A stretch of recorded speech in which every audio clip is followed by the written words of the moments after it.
We are up to chapter 13, and I think we need a little catch up, a little kind of refresher to see where we're up, to see what's going on.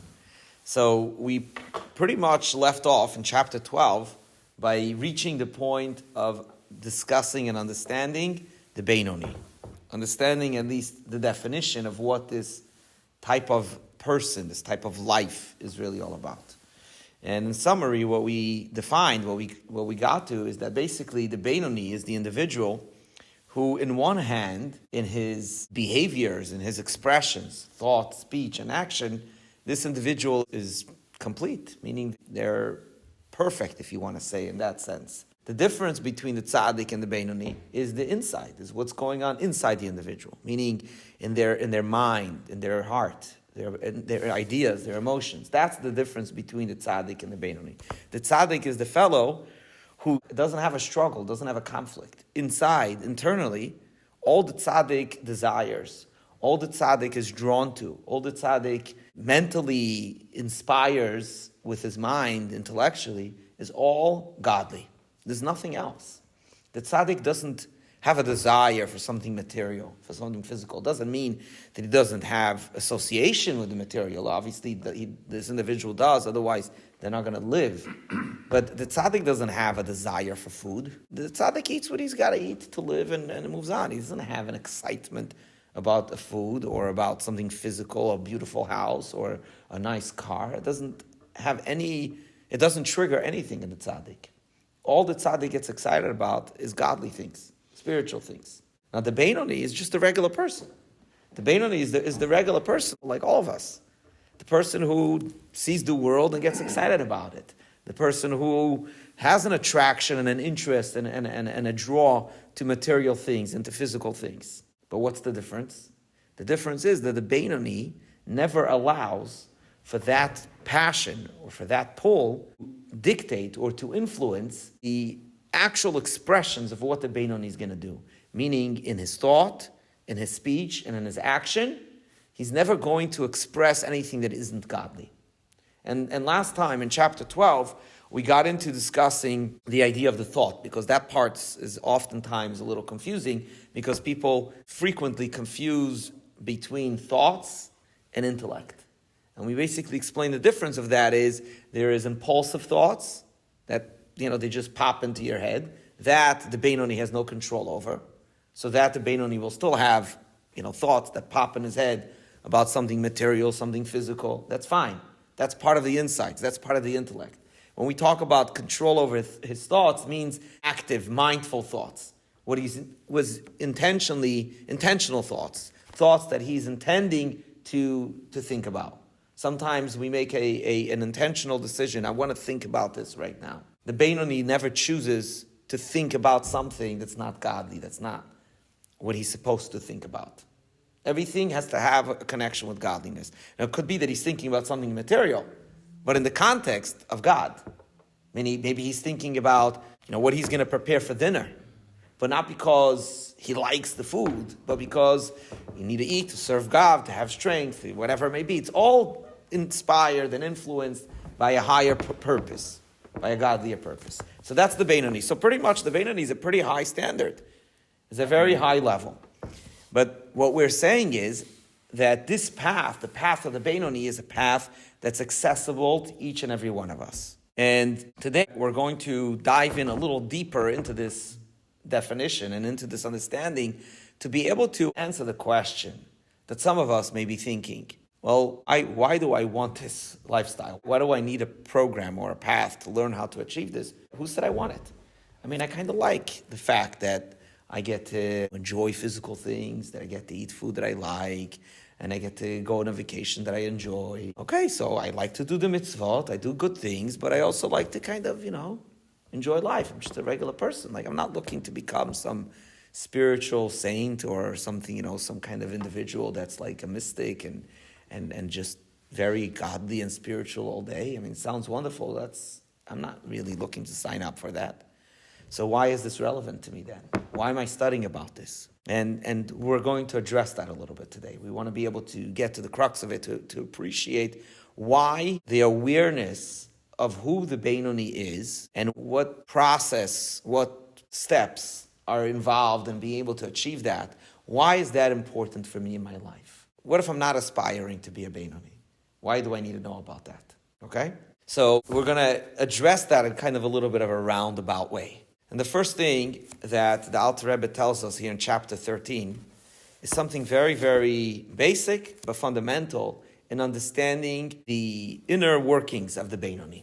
And basically he lays it out in a concept, in a metaphor of a court case.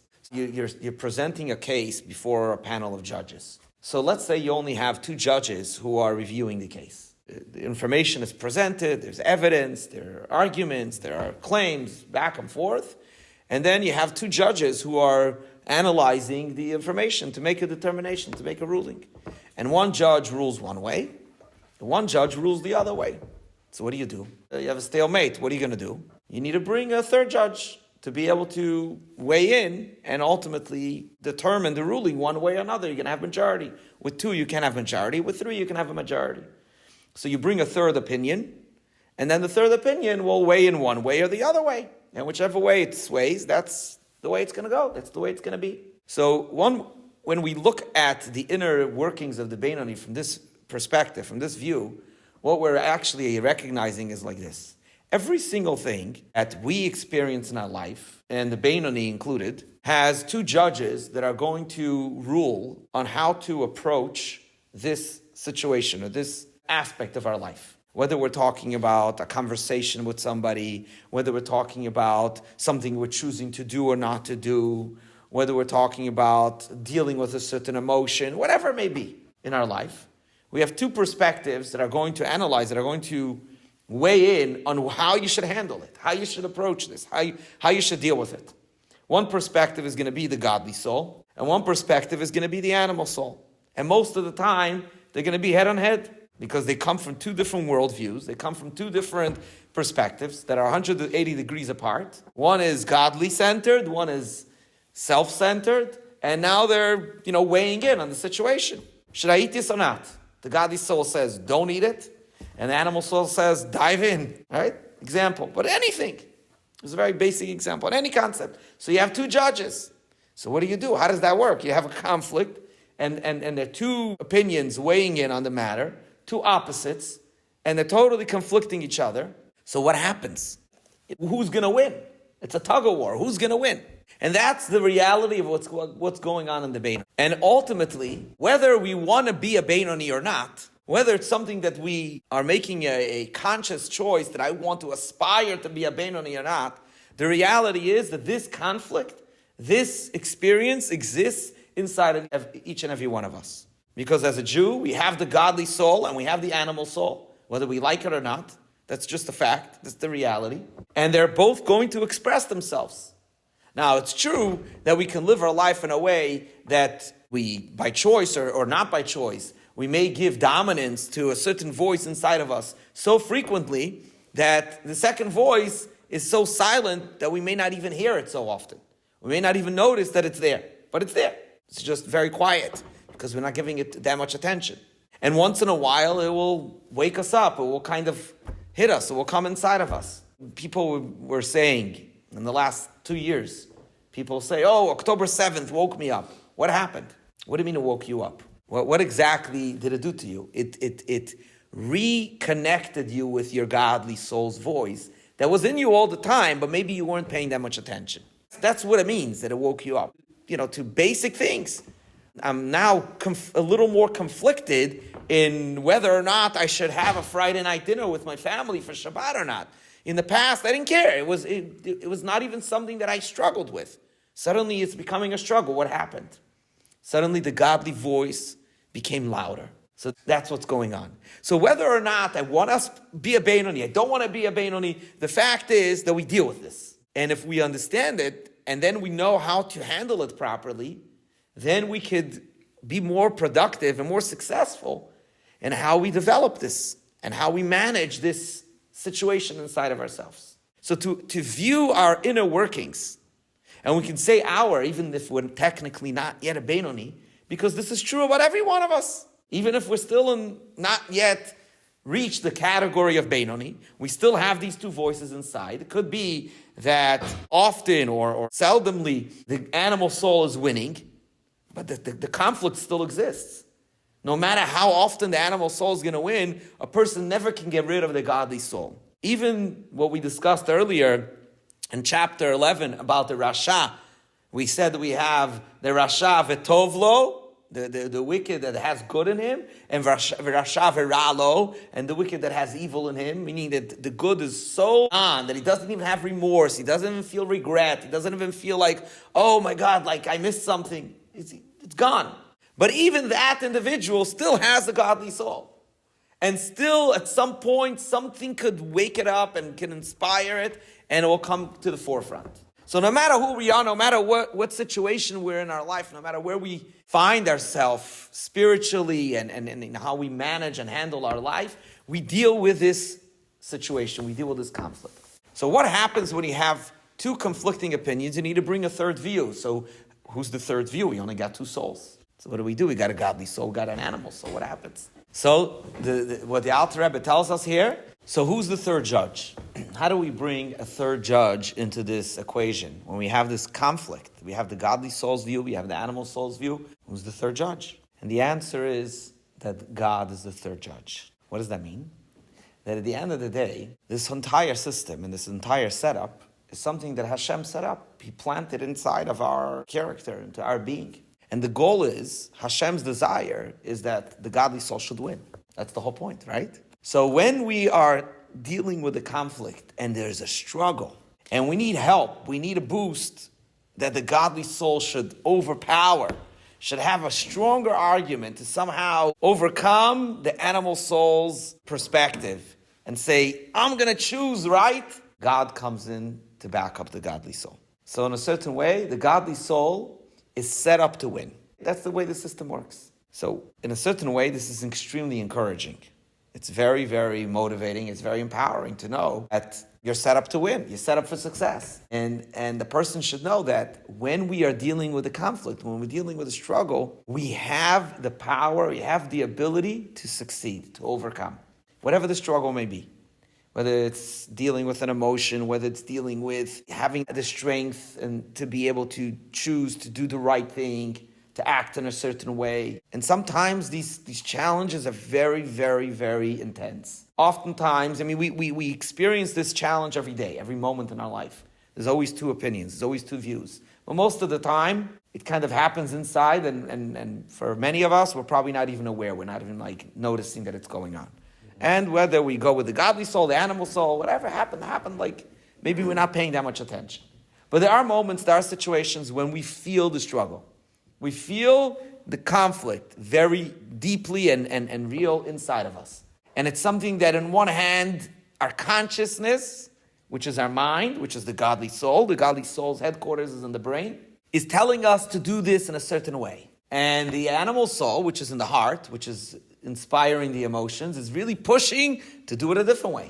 So consciously we know what's right, and emotionally we're struggling to be able to keep up with it. And we're like, oh my God, what do I do? How do I deal with this? Why can't I just have it like everybody else? Look, it's so easy for them. They just kind of naturally do the right thing. Well, at those moments, remember and know that God is on your side. And what that means is that God is giving you the power, the support, and everything that you need to be able to follow your consciousness, to be able to follow your godly soul's view, and choose the right thing in this moment. As difficult as it may seem, as intense as the struggle may feel, know that you have God on your side. That's very powerful. That's very encouraging. That's tremendous. So that's point number one that the Alter Rebbe tells us in chapter 13.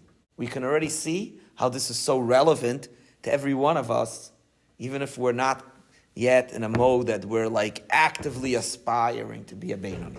Because we have these struggles. It exists. So know that God is there to support you, to encourage you, to help you be able to choose. You got to make the choice. God's not going to do it for you. The struggle is real. But if you're going to say, I'm going to do it, it's going to work out. And it's going to work out really well. It's going to be very successful. Okay, that's great. But then comes the thought, but wait a second. That's a little hypocritical. Because I know that, okay, so I pushed myself and, I won. The godly soul got his way. And I'm proud. I feel good. It's amazing. I'm impressed with the success. I didn't expect that it's going to work out because the struggle was so intense. Let's just use an example because, to help kind of paint a picture. So I'm going to create this example. I don't know if it's anything that any of us here would relate in a personal way, but I just can use this example. We're going to use the example of having a Friday night meal with my family on Shabbat. So consciously, I know that's what I should do. I know that's what I want to do. But hey, this thing came up and that thing came up. And, then there's this conflict, scheduling conflict, and there's this issue. And, it's not just about me because having a meal with the family involves other people. Coordination of schedules, coordination of desires and interests. And this one is in a bad mood, and that one is whatever. You got all sorts of things going on that you got to balance and manage. And it's like, I just wanted to have a nice Shabbat meal with the family. Why does it have to be so hard? Why does it have to be so challenging? Why did there have to be so many conflicts, so many obstacles along the way? Doesn't God want me to have this Friday night meal? And then there's that week when it's just so hard and everything is coming up against you. And you're ready to give up, say, you know what, forget about it. I'm not doing it this week. It's okay. I don't do it every week. I know I should, but I don't do it every week. This one week, I was really hoping, I was really planning. Maybe it's something meaningful. Maybe it's a special Friday night. Maybe it's the anniversary of something that's meaningful to me. And I really wanted this Friday night that should happen. And it's just not working out. Everything is coming up against me. And I'm about to give up. So you know what, forget it. It's not happening. But then I say, I should do it. I should really do it. And I push myself and I say, you know what, I'm going to do it. And I fight till the end. And it turned out it was a beautiful Friday night meal. It was amazing. It somehow worked out. All the conflicting schedules were managed to be rearranged, and the bad moods were overcome, and everybody, it was beautiful. The family sitting together. We had a beautiful meal. We sang some songs. We shared Torah ideas. It was uplifting, inspirational. Everybody loved it. It was amazing. But at the end of this whole thing, I'm walking around with a guilty feeling. Although I feel really good, I have this guilty feeling. Why? I said, come on, Gabriel. You pushed so hard to have this Friday night meal. You don't do it every week anyways. So suddenly this week you needed to do it? What big deal? You should have just, you made yourself crazy. Like as if you're pretending like you're the kind of person that does Friday night every week. You don't do it every week. So come on, be honest with yourself. That's this voice inside of me telling me that, right? And I'm like, it's true. I don't do it every week. So why am I feeling so proud that I pushed and got myself to do this? And now suddenly, like as if I do this every week, like suddenly I became like this Friday night Shabbat guy. Like I know I do it, I like it and I try to do it, but I know it doesn't happen every week. So why do I have to make myself so crazy? Good, I'm glad it worked out at the end. But it's a little like fake because I'm not really the Friday night guy. I'm not that type of person. I don't do it. It's not like I'm committed to it. It's a good question, right? So how do we deal with that? What's the response to that? And to this, the Alter Rebbe has a very amazing perspective. He says like this. The truth is that if you want to define this situation in the most objective way, one would have to admit that it's somewhat not fully honest, meaning it's not like with full integrity. There's some hypocrisy within it, right? It's not, we're going to call it truth. It's not really truth. Why? Because the definition of truth in its purest form is that truth is unwavering. The truth can't be temporary. You can't say, it's true today, but it's not going to be true tomorrow. If it's not going to be true tomorrow, then it's not true today either. The truth has to be consistent. That's one of the criteria of truth, is that it's consistent. It's always the same. It's dependable. If it's not always the same, then it's not true. It could be okay for now, but you can't say this is the truth. So since my behavior isn't consistent, because I don't do it every Friday night, so it's not true. It was a fake. If you want to judge this purely objective, looking at totally from the surface, you got to say that it's not true. So the Alter Rebbe says, you're right. If you were a tzaddik, you're right. It would be false. It would be not true. But since you're not a tzaddik, at best you're an aspiring Beinoni, then the Alter Rebbe says, I will say that it is true. Well, what do you mean? Come on. True for this one and not true for that one. Now it's subjective truth. That's kind of manipulating. It's playing around. That's not honest. He says, no, I'll tell you why it's honest. Because two things. Number one, there's something called Sfat Emet. Sfat Emet means the edge of truth, meaning it's very close to the truth. It's at the edge of truth. But it's really more than that as well. Why? Because technically, you could recreate this any moment that you choose to empower your godly soul and go with it till the end. And since you have the capability to recreate the scenario anytime, even if sometimes you don't, it is a truth. Because that possibility exists within you consistently. It's never off. That option is always on. It's always available. So true that some Friday nights you don't do it. You're not the Friday night type of guy. You don't always do it. But when you're not doing it, it's not because that's the real you. And when you're doing it, you're being a fake. The real you is to do Friday night. How do you know? Because you could do it anytime you want. You have a godly soul and you empowered. God's on your side. So you could push that button anytime you choose to do so. So that means that it's real. It's true. And sometimes you didn't do it. Okay. At that moment, you kind of allowed for something foreign, an animal view within you, to hide or to conceal over your truth that constantly and consistently exists within you. Ultimately, what the Alter Rebbe is doing here, he's shifting the perspective. We were in the question, in the guilty feeling, the individual was identifying with the animal soul and seeing the godly soul as the addition, the foreign element that's kind of interfering or influencing in my life, in who I am. The Alter Rebbe says it's the flip. Put it on its head. You, at the core, are the godly soul. The animal soul is a foreign entity that exists within you, that has the ability to conceal over your godly soul at times. And if you're not going to be proactive and on top of your game, on top of your struggle, on top of your conflict, then sometimes the animal soul will voice its opinion and win.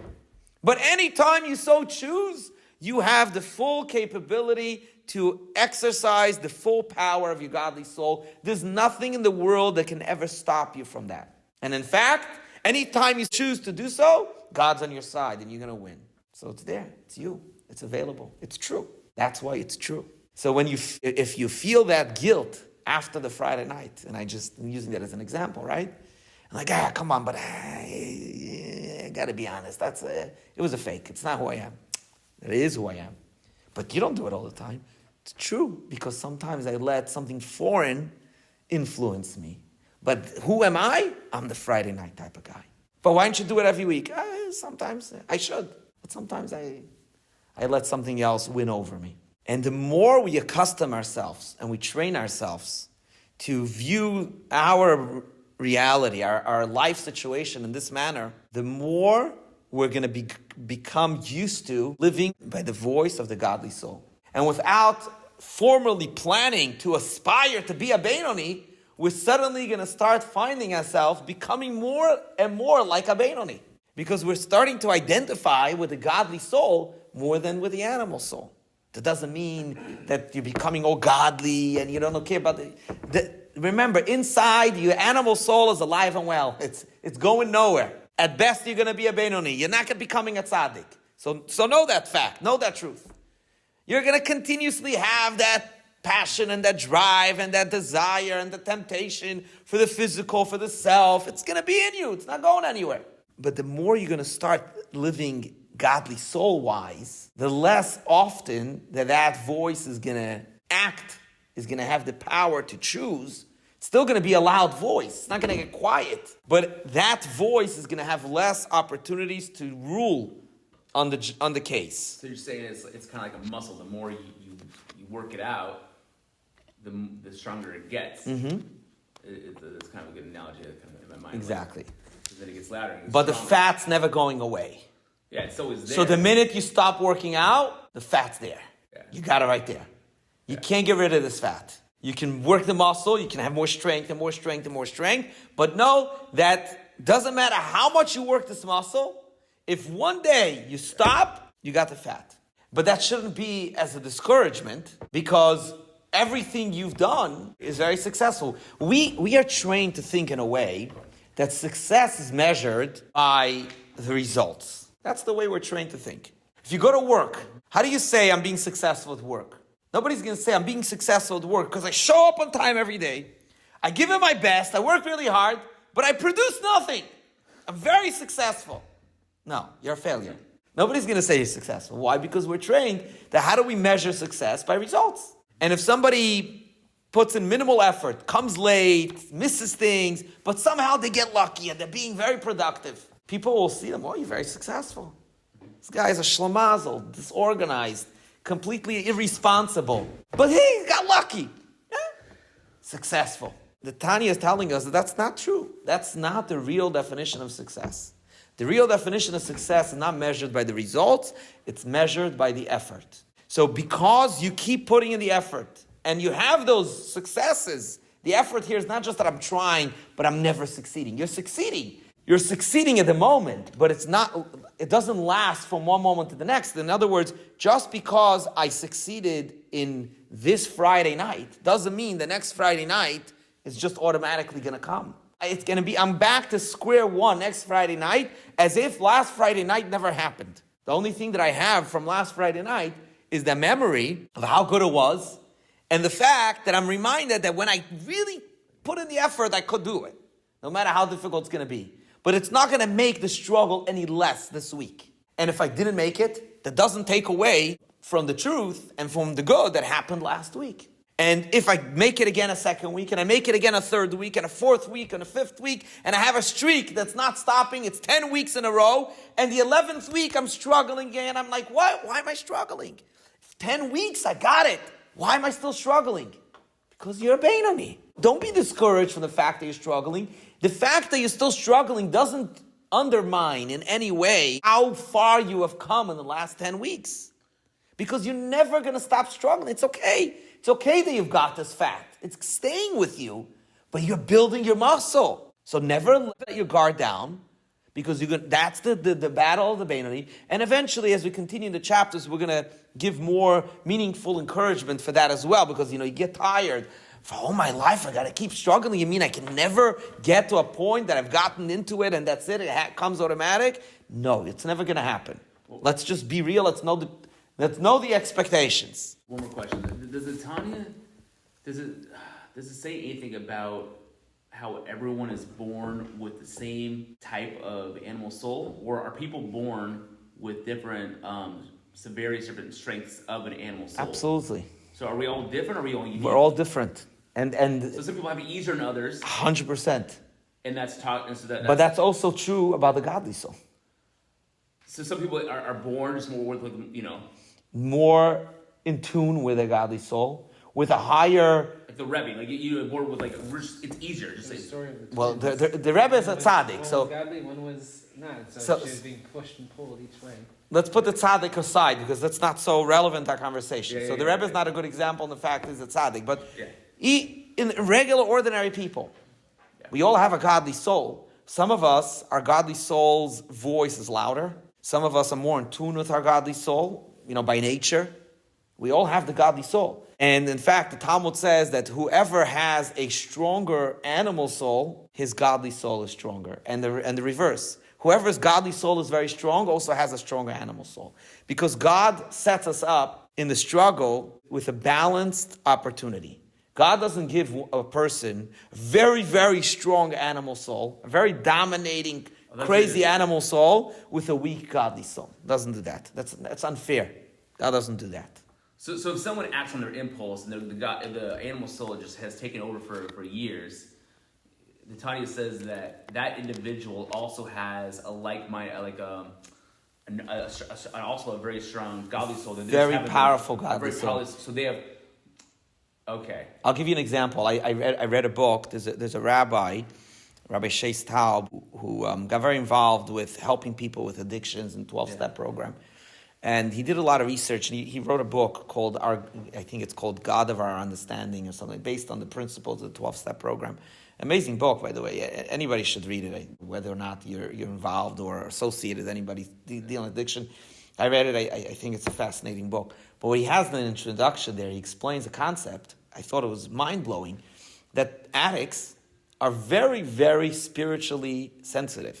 in tune in certain ways that are well beyond the norm for like ordinary people. And when they are able to tune into that, they become incredible people. And the way he explains it is actually the reason for their addiction is because they're searching for a certain spiritual fix that they don't know how to find it in the way that their soul really is driving them for. And that's why they get kind of stuck in other fixes, which are addictive, but it's not really what their soul is yearning for. So I think it frames this concept in that light.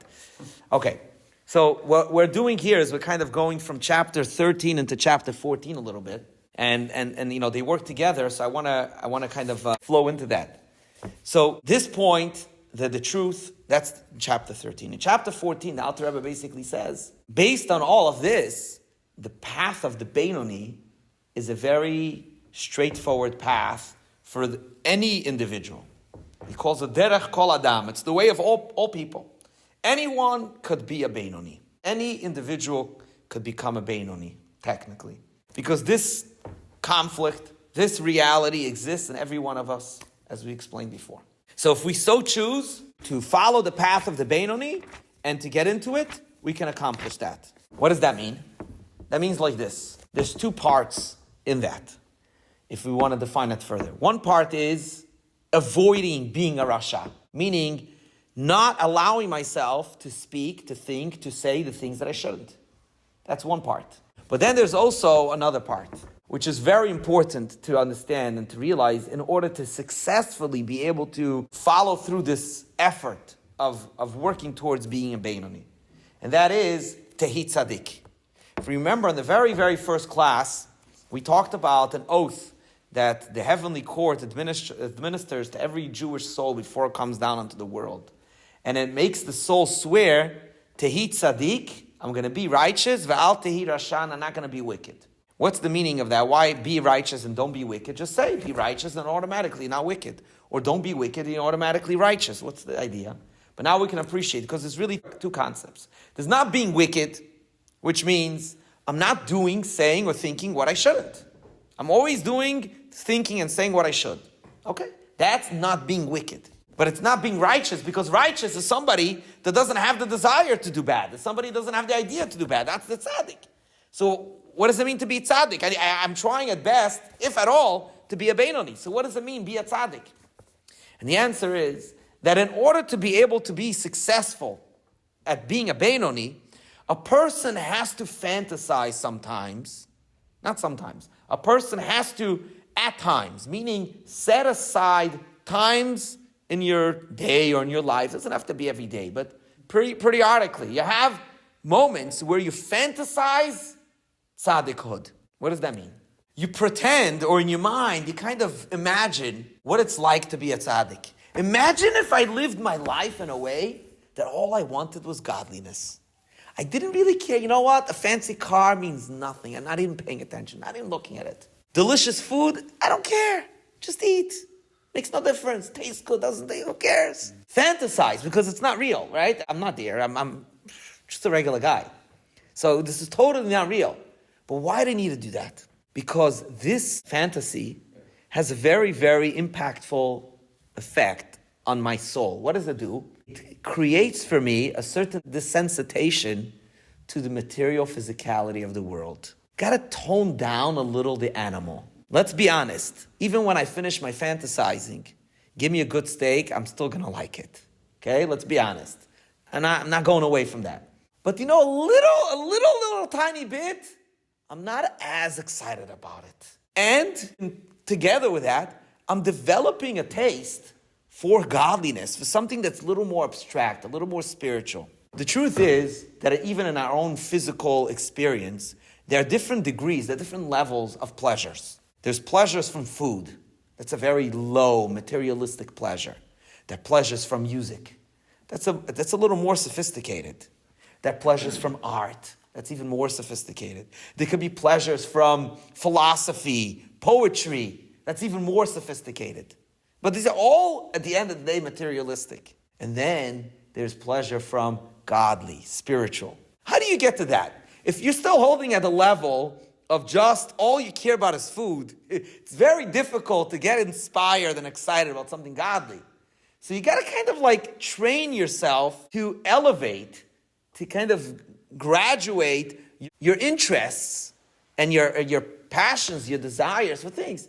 Learn how to appreciate fine music, nice art, some poetry and philosophy, because that's a path to be able to let your mind start to be open to recognize the beauty, the greatness, the wonder of something godly, something spiritual. So when you have those fantasy moments, one way of doing that is think of it. Oh, let's say I love chocolate. Oh my God, like chocolate, whatever's going on, it blinds me. I'm like crazy over it. So you know what?